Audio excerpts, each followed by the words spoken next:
Well, good evening, everyone. Thank you so much for taking the time out of your busy schedules to join our discussion tonight. Happy St. Patrick's Day to everybody who's logging on. Hopefully you've got your green on. Sorry about the Hawks today. I know probably a lot of you have busted brackets. Mine is one of them, but hopefully we can salvage tonight, answer some really great questions. I'm really looking forward to hearing more about the issues that matter to you and to your families. Answer any questions that you have about what's going on here in Washington, D.C. I've hosted 16 in-person town halls that have allowed me to hear directly from you, from Iowans, about the issues that you're talking about at your kitchen tables every single night. This is my 8th virtual town hall. So we've done some telephone town halls and a few of these Facebook Lives as well to allow me to connect with you in different ways, especially while I'm working for you here in Washington, D.C. I want to make sure that I fulfill my pledge to you to be transparent and accessible.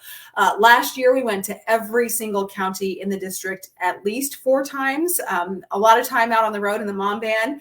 We're doing it again this year.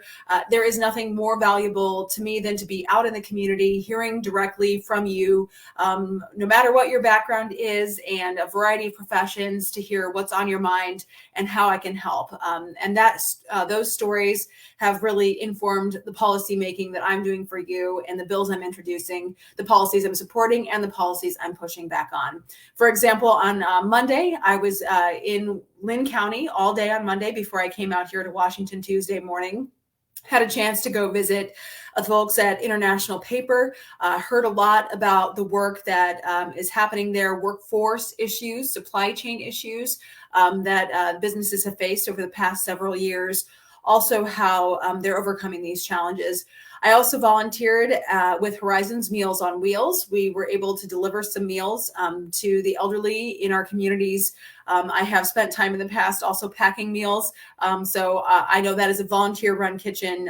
They have some staff, but volunteers make the world go round there at Horizon. So really, I'm excited to visit again and see their Meals on Wheels operation. Obviously, the rising cost has made it harder for everyone to put food on the table, and that is especially hard for those who are on a fixed income. And Meals on Wheels continues to go above and beyond to ensure that everyone has a warm meal to eat.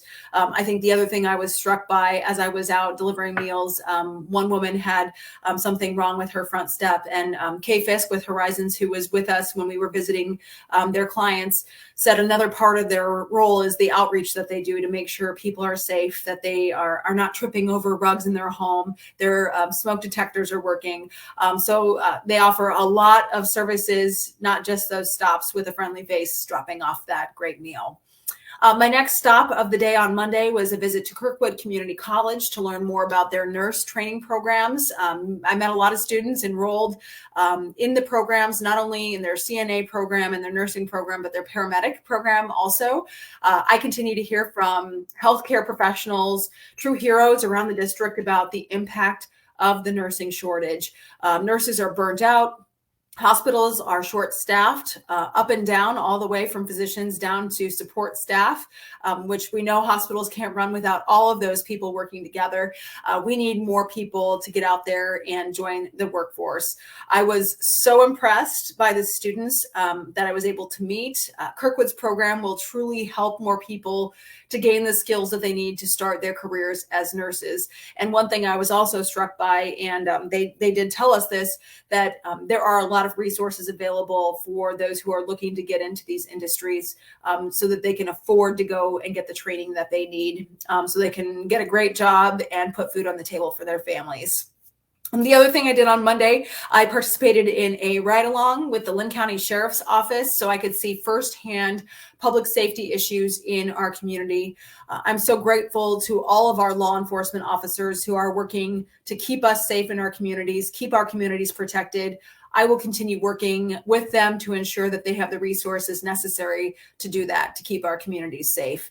And I will continue to travel all throughout our district, collecting your stories that I can use here in Washington, D.C. to fight for policies that Iowans care about.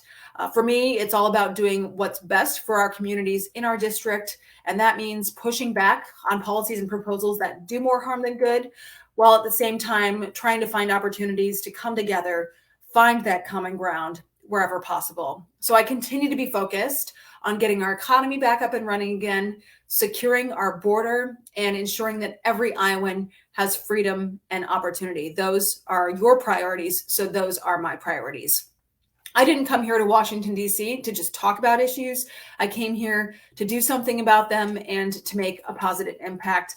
Again, I will always put what's right for our district first, and work to be an effective leader and a legislator that can deliver solutions for you.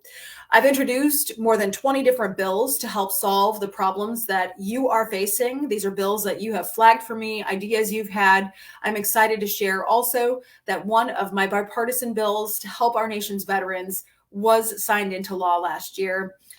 The Sergeant Ketchum Rural Veterans Mental Health Act will ensure that veterans in rural areas have access to mental health services. I just did a Zoom meeting today with our VA. We know how crucial those services are to providing care to veterans. And we also know that not all war wounds are visible. So many who have served our country experience PTSD, post-traumatic stress disorder, on their return. So I'm really proud to have worked across the aisle to get this bill across the finish line on behalf of our nation's veterans. Another issue I wanted to highlight tonight that I know is on the mind of so many Iowans is gas prices, energy prices. Iowans and frankly, all Americans are absolutely feeling that pain at the pump right now. The cost of a gallon of gas has increased steadily over the past year, and this is the predictable result of this administration continuing to sideline domestic resources, including Iowa biofuels. We've been saying this time in, time out. We need to look to biofuels as a great option to help reduce prices at the pump for not only Iowans, but all Americans.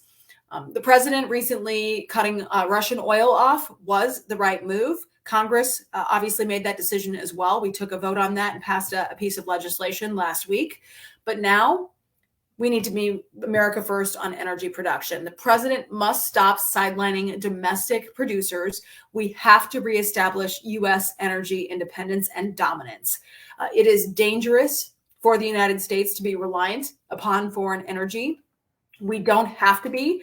We have abundant, clean energy resources right here at home that we can turn to.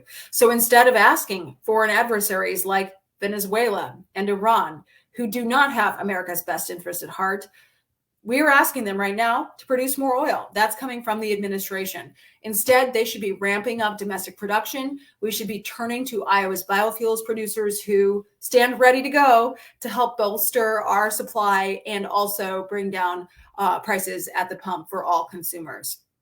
So to that end, I actually called on the Biden administration to grant a nationwide RVP waiver. RVP stands for read vapor pressure.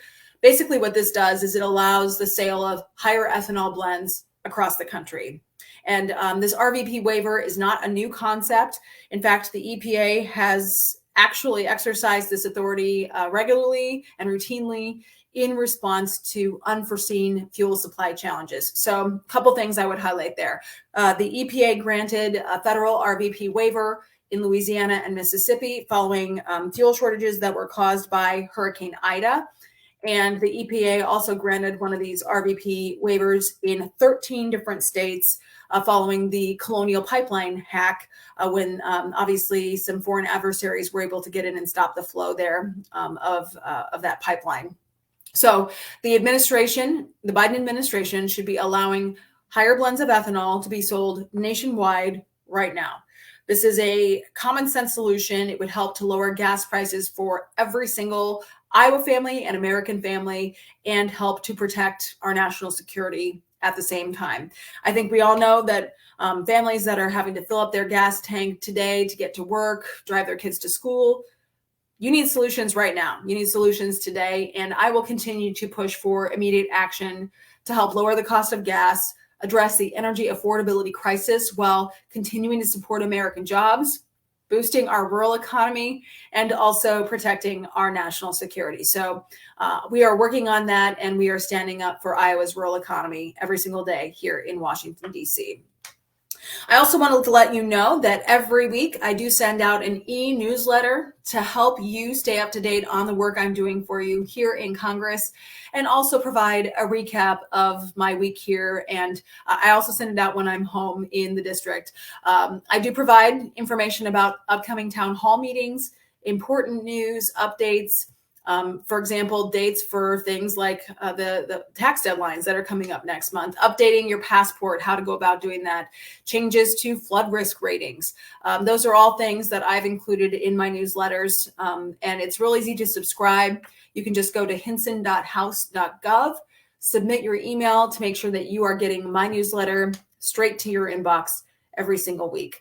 So with that, I'm going to get right to your questions tonight, because I know that's why we're all tuned in. So our first question tonight, and I would just say this too, if you want to put questions in the comment section, I think that's kind of how we're going to do this tonight. We're going to try to get to as many as we can. We have till 8:30 before I'm getting pulled to another event tonight. But first question tonight is from Victoria. What is Congress doing to hold China accountable? Okay, Victoria, that's a great question. We know China is a bad actor. They continue to undermine our trade. They continue to undermine our economy. And we need to hold them accountable for the virus that came and what their actions were to not limit the spread. There were a lot of things that they could have done to be more proactive there. So a couple of things that we are doing. I've actually introduced a piece of legislation that would redirect the money that had been allocated to go to the war in Afghanistan, and it would put that money toward actually holding China accountable and making sure we are able to be competitive. We know the Chinese are continuing to invest in areas that the United States hasn't, including military technology, which should scare everyone, because ultimately we need to remain competitive with our defense on the national stage and in the international stage. China is a bad actor. With everything happening with Russia and Ukraine right now, I'm very concerned that China is going to continue its posturing toward Taiwan.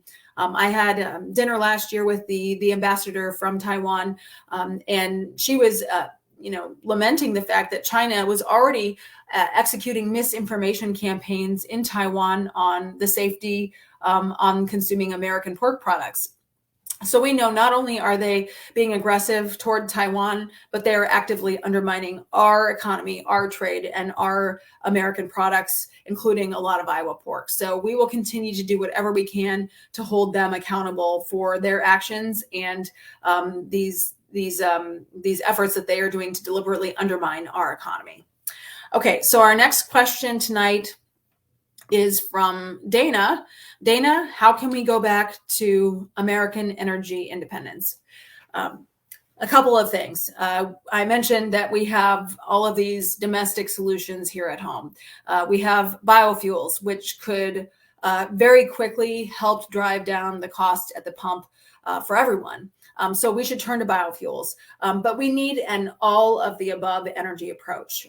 That means making sure we're allowing for domestic production. We need to make sure that not only are the leases that are approved allowed to be permitted and drilled. That is a holdup. There's a huge process delay with this administration. They are not approving that process to move forward. So the leases have existed. There are many thousands of leases, but the actual process is onerous, and it takes a lot of time for a lease that may not even produce. So we need to take that into consideration, but we should be allowing for domestic production there so we can be energy independent there. We also should not be dipping into our strategic reserve if we are not allowing those leases to move forward and that permitting process to move forward. So I've introduced legislation that would make sure that we are not able to do that. And that should be an absolute last resort for energy production. We need to make sure we're allowing the permits for liquid natural gas. We have a lot of those plants in the works.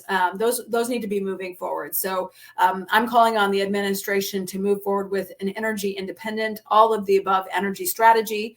This is not only a domestic security issue, but a national security issue as well. I hear about the supply chain all the time, Dana. And one of the quickest ways to drive down the cost of the supply chain, the cost of things, is to drive down the cost of the energy it takes to transport those things. And that means the fuel. Whether it's a trucking company or a florist delivering using a van, all of that is costing more right now, which means it's costing you more. So we need to do everything we can. Again, let's turn to the biofuels. We're ready to go. We can provide that E15 fuel across the country right now and provide some real relief for Americans, not just gimmicky plans. So that's how we get back to being energy independent, exactly where we were a little more than 420 days ago. Okay, third question is, Alex, can you talk about prescription drug prices and where you see things going? Yes, so I have co-sponsored a piece of legislation called the Lower Costs, More Cures Act. I would encourage you to take a look at it. I think as we are talking about lowering prices, that's a huge cost for so many families. It's a huge burden to decide right now, and many people are, whether or not they're going to be able to pay their energy bills or they're going to buy their medication. And we need to be doing everything we can to help make sure that we're providing transparency on these drug companies and working to not only make sure we're encouraging competition and continuing to encourage innovation, but driving down the cost of prescription drugs. And so the Lower Costs, More Cures Act does both of those things. It also puts an out-of-pocket cap for Medicare patients on insulin. So we are supporting that because I think that's the right tactic. It still holds drug companies accountable, which is absolutely critical. Sunshine is the best medicine, and making them be more transparent is going to be critical here. But we also need to be realistic that we have to have access to life-saving cures, life-saving medicines, and that comes through innovation and research. So balancing those two things, I think, is the best approach. And that's why I have addressed and co-sponsored that piece of legislation. We do need to do something about insulin prices. I have a constituent in the district who lost her son because he was rationing insulin. And she comes and visits with policymakers like myself, brings the vials filled with gold glitter, but to remind us how much of a cost that is and how much of a burden it is for those who are diabetic. So that is something we are working on. There was an executive order in place that was reversed by the current president. So I would call on him to go back to that previous policy, which made sure those costs were under control. Okay, so next question is from Chris. Chris, how is the illegal immigration crisis impacting taxpayers? Okay, so a couple of things I would point to here. It's a huge cost and a huge burden on the American taxpayer. We need to be enforcing our laws at the southern border. I had a chance to go down and visit the border in person last April. It has only gotten worse since then. This administration has deliberately not enforced our existing laws that are on the books. If we were actually doing that, we wouldn't see the data we have right now. I serve on the Homeland Security Appropriations Subcommittee. It's the committee that funds the Homeland Security budget. That funds, for instance, Immigrations and Customs Enforcement, Customs and Border Patrol and Protection officers, the people who are tasked with keeping our southern border safe. And they've been cut off at the knees. It was some guidance last year that went out back in February that basically directed our ICE agents to not enforce and deport people unless they met some very, very specific and mostly unattainable requirements. As a result of that, we started asking questions because we knew it would result in our country being less safe, and it is. So we introduced a piece of legislation a couple weeks ago. It's called a resolution of inquiry. It's designed to put pressure on and try to put some sunshine on, as I said, what this administration is doing. Well, we got some answers, and we know that deportations are significantly down, about 50% less. And that's directly a result of the guidance that was sent out by the administration to ICE. So we need to make sure that ICE agents have the tools to do their job. We need to make sure our CBP agents and officers have the tools to do their job. As far as the cost to taxpayers, it's huge. We know several $100 million has been spent flying illegal immigrants into our country. They've done a lot of these in the middle of the night because they don't want you to see what's actually happening. So I introduced a bill called the Stop the Betrayal Act. Basically, it's pretty simple concept. It would say that taxpayer dollars cannot be used to bring illegal immigrants into the interior, into our country. So that would stifle that cost down. Taxpayers shouldn't be paying for that. The other thing, taxpayers are paying for the shelters for people who are being detained at our southern border. That is hundreds of millions of dollars. I had a chance to see one of those new pop-up facilities to handle all of the additional incoming at Eagle Pass in the Del Rio sector. We know that those facilities cost millions and millions of dollars every quarter, every 3 months. And so our Customs and Border Patrol agents were lamenting the fact that they want policies in place that worked, that allowed them to continue to process people more quickly, return them to Mexico. So we need to go back to the Remain in Mexico policy. That worked. This administration is not enforcing it as it should be enforced. Title 42, which is a pandemic era policy, it allows, again, quicker processing of illegal immigrants, single men, allows Customs and Border Patrol to send them back over the border more quickly. CBP asked us as policymakers to make that permanent. Now we're hearing rumblings that they may actually end that in that program. The CDC would be possibly ending that program. So you can count on us to push back against that. That's directly in contrast with what CBP has told us will help them to continue to do their jobs. And we know if that policy goes away, the continued surge at our southern border will become a tsunami. There's already more than 2 million encounters. We're approaching 2.5 million encounters with illegal immigrants at our southern border since President Biden took office.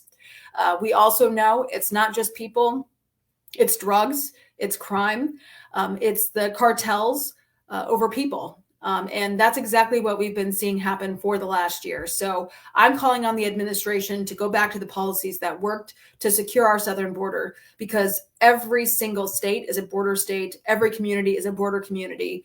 And we need to do whatever we can to keep people safe in this country. And I think we should start with securing our own southern border.